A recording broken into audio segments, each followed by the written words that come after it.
Sétima e última parte da aula, vou falar sobre organismos internacionais.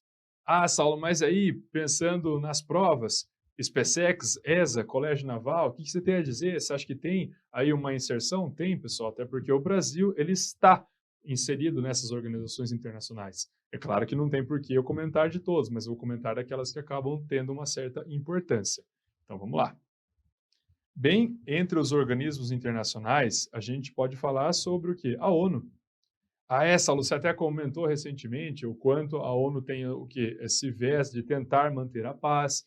Foi fundada logo após a Segunda Guerra Mundial. Quando a gente começa a pensar no chamado Conselho de Segurança da ONU, que tem os membros permanentes, que é o caso dos Estados Unidos, da Rússia, da China, do Reino Unido e da França. Também existem os membros rotativos, que o Brasil já foi membro rotativo várias vezes, assim como a Alemanha, assim como o Japão, assim como a Índia. Então, tentar fazer essa discussão para saber se um país vai ou não entrar em guerra. E como eu disse, não significa que é algo super absoluto a ser seguido. Até porque, por exemplo, quando os Estados Unidos invadiu o Iraque, na chamada Guerra do Iraque de 2003, que eu comentei com vocês, quando foi para discutir no Conselho de Segurança da ONU, China, Rússia e França foram contra. Quem que era a favor? Só Estados Unidos e Reino Unido, como sempre, né? Sempre apoiando os Estados Unidos e vice-versa.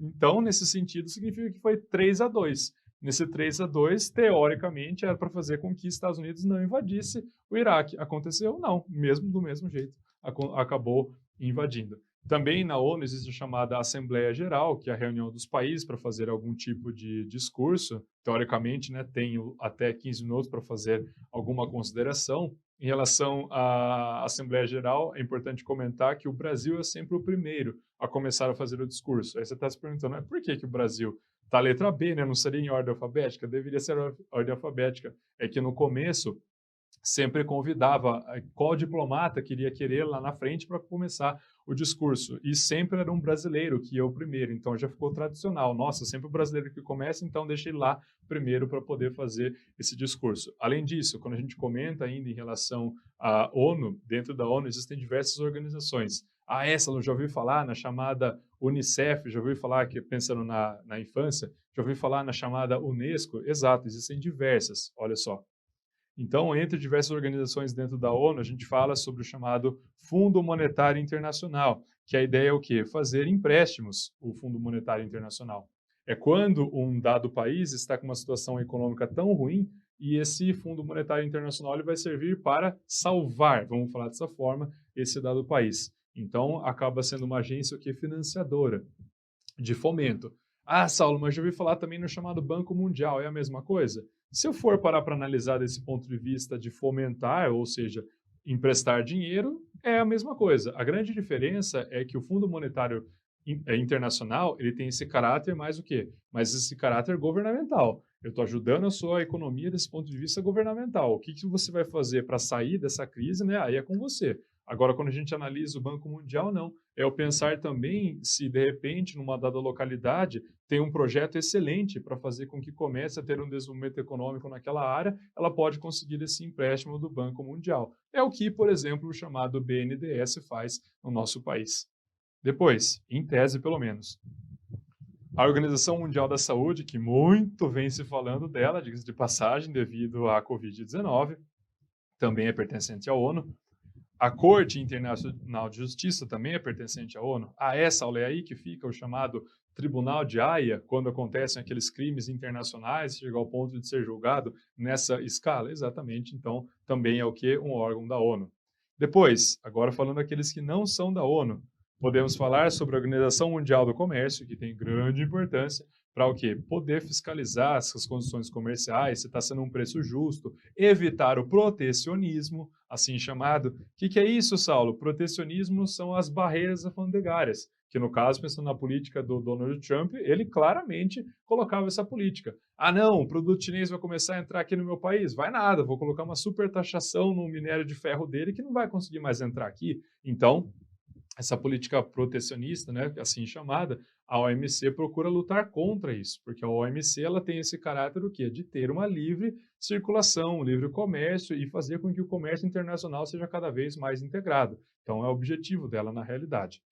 Depois, só que numa dessas tem aquele que sai ganhando e aquele que sai perdendo, né? Mas enfim, O Banco Mundial, que eu já havia falado, que pensando no financiamento, né, mas a diferença vai ser para qual financiamento vai ser destinado.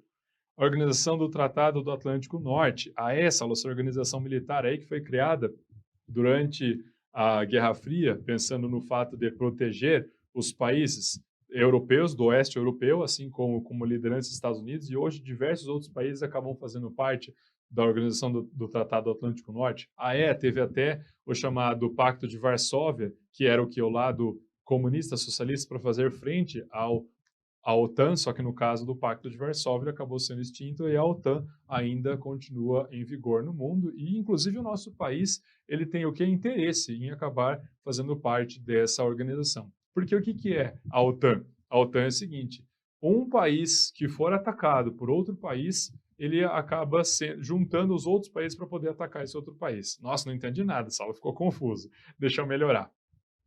Vamos dizer que nós temos um país como, por exemplo, Moçambique. Moçambique não faz parte da OTAN. Aí Moçambique vai e ataca, né? Estou colocando um exemplo, né, até meio absurdo, mas só para entender. Aí Moçambique vai e ataca Reino Unido. Reino Unido falou assim: ah, você vai me atacar? Não, pera um pouquinho então que eu vou ligar para os membros da OTAN. Porque o Reino Unido faz parte da OTAN. Então ele vai juntar uma força militar para contra-atacar Moçambique. Então, isso que é quando a gente pensa nessa chamada Organização do Tratado Atlântico Norte, e o Brasil ele tenta fazer parte da OTAN, mas por enquanto ainda não. Há uma possibilidade, mas por enquanto não. Essa possibilidade estava mais fácil com o Donald Trump na realidade, né? Mas agora com o Biden, vamos ver o que vai acontecer. Organização para a Cooperação do Desenvolvimento Econômico. Então, o próprio nome está dizendo, é uma reunião feita para poder fazer com que tenha um desenvolvimento maior numa dada localidade. Mas aí, Saulo, essa OCDE, o Brasil faz parte? Não, o Brasil não faz parte. E é muito curioso isso, até porque, por exemplo, na América do Sul, a Colômbia, que foi a última a ingressar na OCDE, faz parte, mas o Brasil não faz. O que é vantajoso na OCDE é que aquilo que os países começam a discutir, eles começam a fazer levantamento estatístico, publicar artigo científico, oferecer gráficos, mapas, tabelas, assim por diante, eles podem oferecer isso gratuitamente, oferecem. Na verdade, isso daí tem público na internet. Se você quiser saber, é só buscar, né? Se não me engano, tanto no idioma inglês quanto no idioma espanhol. E no caso, pensando em relação a isso, o Brasil ainda não conseguiu o ingresso nessa organização, que o objetivo é justamente esse, dialogar para tentar fazer com que tenha melhoras sociais. Depois, nós falamos também em relação à chamada OEA, que é a Organização dos Estados Americanos. A OEA ela é bem antiga, inclusive ela existe desde o século XIX, na realidade, final do século XIX. E ela tem esse mesmo caráter, pensar no quê? Nas discussões para fazer com que tenha uma melhora. Estão percebendo que normalmente o discurso é esse? Vamos nos unir para poder debater, para tentar melhorar. O discurso é esse. Mas se isso realmente acontece na prática, pessoal, nem sempre isso acaba sendo verdade, até porque existem diversos interesses por trás, seja ele do ponto de vista econômico, seja ele do ponto de vista militar, seja do ponto de vista territorial, que está ligado a essa questão econômica, militar que eu estou comentando com vocês, enfim. Então, é bastante complicado juntar diversos países para poder fazer certos diálogos. Tanto é que eu comento, a FIFA ela tem mais membros do que a ONU porque acaba sendo mais fácil. Por quê? FIFA é o quê? Futebol. Acabou. O que mais? Só. É isso que a gente vai discutir. Campeonato, se vai ter, não vai, como vai ser, quais são as regras, e por aí fora. Então fica mais fácil você juntar os países porque tem o quê?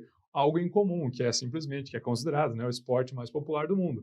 Agora, quando a gente analisa fazer uma reunião com países com diferentes pontos de vista, diferentes interesses, realmente acaba sendo bastante complicado. Então, pessoal, chegamos ao final dessa nossa 7ª e última parte da nossa aula. Muitíssimo obrigado pela audiência, excelentes estudos, até a próxima.